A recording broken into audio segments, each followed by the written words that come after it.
The two basic foundational errors of once saved, always saved is number one, it teaches that man is a spirit. That is not true.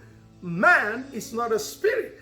When God breathed upon man in Genesis, the Bible said a man became a living soul. Man is a living soul, not a spirit. Man is a living soul that has a spirit and a body. That is the first foundational error of this doctrine of once saved, always saved, is that they teach that man is a spirit, and that is not true. The second thing is that because of this first error, that man is a spirit, now what they did is to attribute the salvation of your spirit to mean the salvation of your soul. The moment you attribute the salvation of your spirit to mean the salvation of your soul, you fall into this error.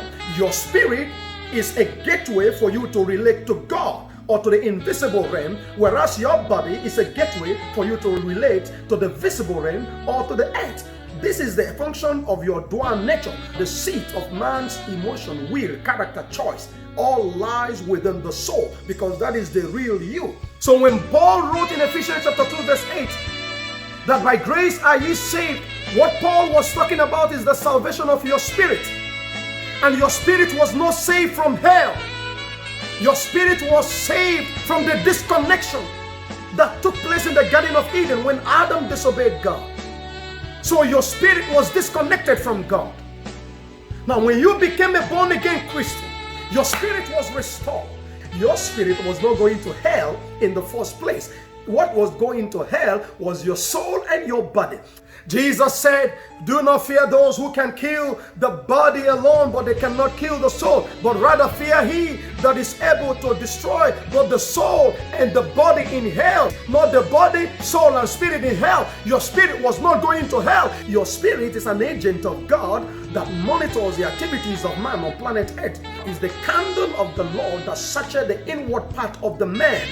Without the spirit in you, God will not know what you do. And if God doesn't know what you do, God cannot be able to be a just judge. He will make mistakes. He has to depend on external witnesses in order for him to know what you did here on earth while you're still alive. So God had made it impossible for any man to live, whether a believer or non-believer, without the Spirit. Now you need to understand that as a Christian, that lust dwell in your mortal body, in your flesh. That lust dwell in your flesh, and righteousness dwell in your spirit. The lust in your flesh doesn't make you a sinner until you yield to obey it, and the righteousness in your spirit doesn't make you righteous until you yield to obey it. No matter the hunger and the thirst and the desire for excess alcohol, you cannot get drunk until you yield to that lust. So neither the lust in your flesh or the righteousness in your spirit can be attributed to you, because it is not by what, it is by nature. You can never boast over what you're not responsible for. You cannot feel guilty over the lust that exists in your flesh. Neither can you boast over the righteousness that exists in your spirit, because they are by nature, they are not by works, so you cannot boast about it. And no man anywhere can be judged by his nature. Every man will be judged by their works. So to believe that the righteousness in your spirit makes you righteous is false, just as to believe that the lust in your flesh makes you a sinner.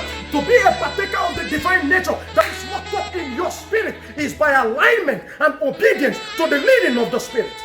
Your spirit was not saved from hell. Your spirit was saved from separation. But your soul is what needs to be saved from eternal destruction.